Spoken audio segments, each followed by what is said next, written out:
Modernization under pressure, Japan versus the Ottoman Empire. By the mid-19th century, the world was rapidly changing. Western industrial powers were expanding their influence across the globe, being actively driven by new technologies, economics, and military strength. As historian Christopher Bailey explains, the modern world was shaped by unequal power relationships created by industrial capitalism. For non-Western empires, this created a clear choice. They either needed to modernize quickly or risk being dominated. Two major empires that faced this challenge were the Japan and the Ottoman Empire. Both encountered intense Western pressure between 1850 and 1950. However, their responses led to two very different outcomes. While Japan successfully transformed into a modern global power, the Ottoman Empire struggled to keep up and eventually collapsed. This contrast highlights the argument that although both attempted modernization, Japan's centralized reforms and selective adoption of Western models led to long-term success, while the Ottoman Empire's fragmented reforms and internal challenges contributed to its decline. In order to know these differences, it's important for one to understand Western pressure. During this period, new markets, raw materials, and strategic advantages were highly sought after by Western nations. Imperial expansion was driven by economic competition and political pressure. Industrialized countries had stronger militaries and economies, allowing them to force weaker states into unequal relationships. In Japan, this pressure became impossible to ignore when Commodore Matthew Perry of the United States arrived with a fleet of warships in 1853. From the beginning, his mission was clear. He was to force Japan to open its ports to American trade. After more than 2 centuries of isolation, Japan had little choice but to comply. The unequal treaties that followed exposed Japan's military weakness and threatened its sovereignty.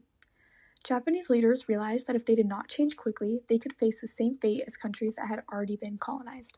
The Ottoman Empire faced similar but more prolonged pressure. Over time, it suffered repeated military defeats against European powers, which revealed its technological disadvantages. At the same time, European nations increased their economic influence over the empire. As historian Peter Gamori explains, the Ottomans experienced chronic fiscal weakness and increasing foreign financial control. This led to growing debt and dependence on European lenders.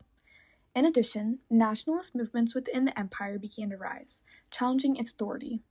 According to Dominic Levin, nationalists became one of the most dangerous forces undermining multi-ethnic empires like the Ottoman Empire. In response to these pressures, both empires attempted political reform. However, their approaches differed. In Japan, the turning point came with the Meiji Restoration in 1868. This event ended the rule of the Tokugawa shogunate and restored power to the emperor. More importantly, it marked the beginning of a centralized effort to modernize the country. The new government abolished the privileges of the samurai class and introduced a Western-style constitution and legal system. Japanese leaders believed that adopting aspects of Western civilization was necessary for survival. Their goal was not simply to copy the West, but to strengthen Japan as a nation. Beyond politics, both empires also recognized the need for military and economic modernization. Japan moved quickly, establishing a national army modeled after Western systems and building a modern navy. The government invested heavily in industrialization, the development of railroads and factories, and a national education system. One key effort was the Iwakura Mission, during which Japanese officials traveled to Western countries to study their institutions. Their goal was to learn from the West in order to strengthen the nation and enrich the people. This willingness to study and adapt played a major role in Japan's success. In contrast, the Ottoman Empire's efforts at modernization were less consistent. While it did attempt to reform its military, these efforts couldn't compare to Japan's and were underfunded. Economic challenges made modernization even more difficult. The empire relied heavily on foreign loans, which increased European control over its finances. As debt grew, it limited the empire's economic independence. Additionally, the loss of key trade routes reduced revenue, making it harder to invest in industry and infrastructure. As a result, industrial growth lagged behind both Europe and Japan. Social and cultural changes also played an important role in shaping each empire's outcome.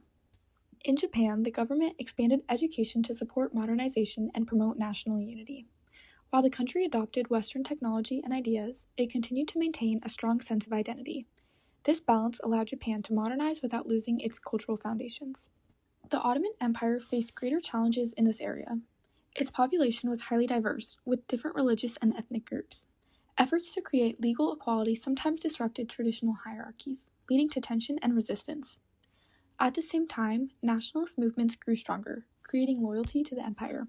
As Levin explains, empires struggled to survive in an age when loyalty to the state was increasingly replaced by loyalty to the nation. Ultimately, the outcomes of these reforms highlight the differences between the two empires. Japan successfully avoided Western colonization and emerged as a modern imperial power. Key factors like its centralized government, strong leadership, and willingness to fully restructure its political, military, and economic systems allowed it to finally compete with other global powerhouses. By the early 20th century, Japan was not just resisting Western influence.